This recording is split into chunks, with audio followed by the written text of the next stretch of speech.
दोस्तों, मैं एडवोकेट अभिमन्यु कपूर दिल्ली से। और मैंने एक लास्ट वीडियो डाली थी चेक्स के ऊपर। तो उस लास्ट वीडियो में मुझसे कुछ लोगों ने मैसेज करके ये चीज़ पूछी थी कि क्या जो ये चेक बाउंसेस के केसेस हैं, इनको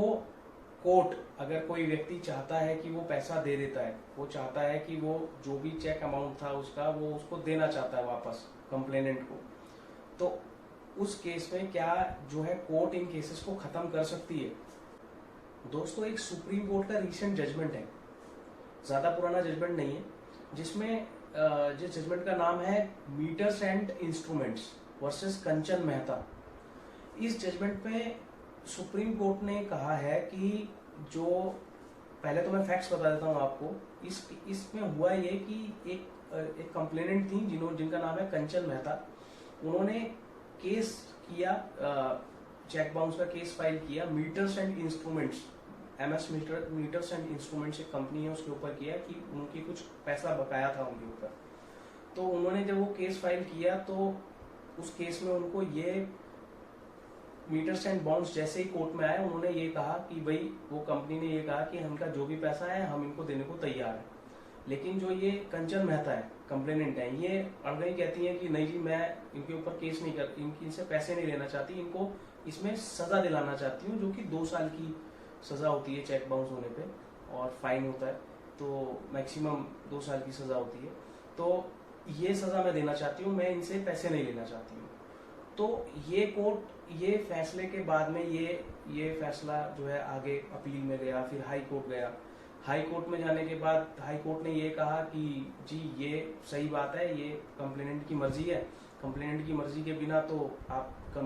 जो ये क्रिमिनल केस है इसे कंपाउंड नहीं कर सकते हैं। तो फिर मीटर्स एंड बाउंसेस में सुप्रीम कोर्ट गया। तो सुप्रीम कोर्ट ने कहा सेक्शन 258 ऑफ CRPC के according and inherent power of section 143 of negotiable instrument act के अकॉर्डिंग इस केस को, इस प्रोसीडिंग को, ये जो स्पेसिफिक प्रोसीडिंग है, इसको स्टॉप कर सकता है कोर्ट के पास पावर है कि वो, अगर उसको लगता है कि ये जो प्रोसीडिंग्स हैं इसको स्टॉप कर देना चाहिए, रोक देना चाहिए, तो उसको रोक सकता है जो है कोर्ट। तो सुप्रीम कोर्ट ने यही फैसला किया कि ये चीज कंपाउंडेबल है, तो ये चीज कंपाउंडेबल है और कोर्ट इसको खत्म कर सकता है अगर दूसरी पार्टी पैसे देने को तैयार है या फिर कोर्ट सेटिस्फाई है कि वो पैसे दे रही है, तो इस केस को खत्म कर दिया जाए। लेकिन मैं आपको एक चीज और बताना चाहूंगा कि इसमें बेसिकली होता क्या है, जितने भी क्रिमिनल ऑफेंसेस होते हैं वो क्राइम अगेंस्ट स्टेट होता है। तो ऐसे केसेस में सिर्फ कोर्ट के कह देने से या फिर पार्टी के मान जाने से, कई केसेस में पार्टी के मान जाने से, मतलब कंप्लेनेंट के मान जाने से भी, या फिर दोनों पार्टियों के मान जाने से भी केसेस खत्म नहीं होते हैं, केस चलते रहते हैं। जो नॉन कंपाउंडेबल ऑफेंस होते हैं वो चलते रहते हैं। कंपाउंडेबल ऑफेंस आपसी मर्जी से खत्म हो जाते हैं। लेकिन इस केस की जिसकी मैं बात कर रहा हूँ आपसे, मीटर्स एंड इंस्ट्रूमेंट्स वर्सेस कंचन मेहता, इसमें कंचन मेहता कंप्लेंट एग्री ही नहीं थी कि उसको केस को खत्म करना है। लेकिन अभी रिसेंटली जल्दी में एक सुओ मोटो रेट पिटीशन जो है सुप्रीम कोर्ट में जो है दाखिल हुई, जिसमें ये चीज सामने आई, जिसका नाम है expeditious trial of cases under section 138 of negotiable instrument act. ये suo motu writ petition Supreme Court ने इसलिए रजिस्टर्ड, सुप्रीम कोर्ट ने ये देखा कि टोटल क्रिमिनल केसेस 2.31 करोड़ हैं, जिसमें से सिर्फ अकेले 35 lakh cases, 35.16 lakh cases negotiable instrument act के हैं। तो सुप्रीम कोर्ट ने ये सोचा कि इनको, और ये इतनी पेंडेंसी है तो इनको उसको तेज करने के लिए उन्होंने ये एक सुओ मोटो रेट पिटीशन अपने पास रजिस्टर कर ली कि जल्दी से हम बर्डन कम करें कोर्टों का, जो लोअर कोर्ट्स हैं। तो कि अभी ये जो मीटर्स एंड इंस्ट्रूमेंट्स वर्सेस कंचन मेहता का जो केस था, जिसमें सुप्रीम कोर्ट ने अलाउ कर दिया था कि कोर्ट प्रोसीडिंग को स्टॉप कर सकता है इन केस अगर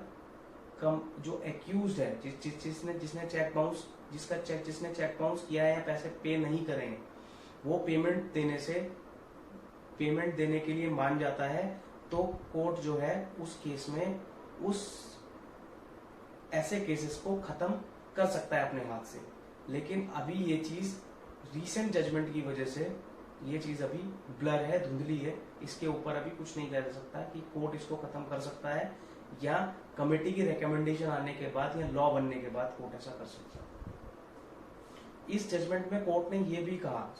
सुओ मोटो रिट पिटीशन में कि जो जजेस हैं वो सिर्फ लॉ को इंटरप्रिएट कर सकते हैं, लॉ को